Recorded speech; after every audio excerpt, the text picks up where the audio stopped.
Bonjour à tous et bienvenue à l'heure des pros ce matin sur Europe 1 jusqu'à 10h et sur CNews jusqu'à 10h30. Il fut un héros de roman pour certains, un imposteur de génie pour d'autres. François Mitterrand avait du talent, j'ai envie de dire hélas.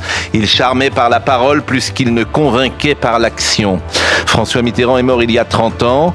Si croire aux forces de l'esprit traverse les années, force est de constater que 40 ans plus tard, tous les choix de 1981 ont conduit à l'échec.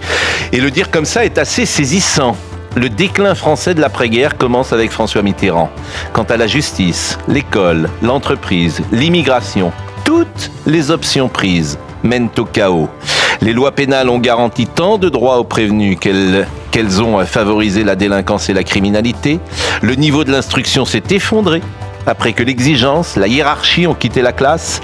Depuis 81, on travaille de moins en moins dans l'entreprise et de moins en moins longtemps dans la vie. Voici la triste réalité mitterrandienne.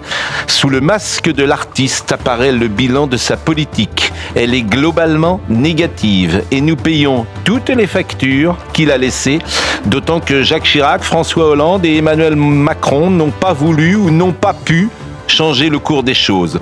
Triste constat. De Gaulle avait construit en 10 ans un État moderne qui tenait debout. Georges Pompidou a poursuivi le travail. La défaite de Valéry Giscard d'Estaing en 1981 a sonné le tocsin d'un pays qui, chaque année, a creusé ses déficits, sinon sa tombe. Jusqu'à quand ? C'est toute la question.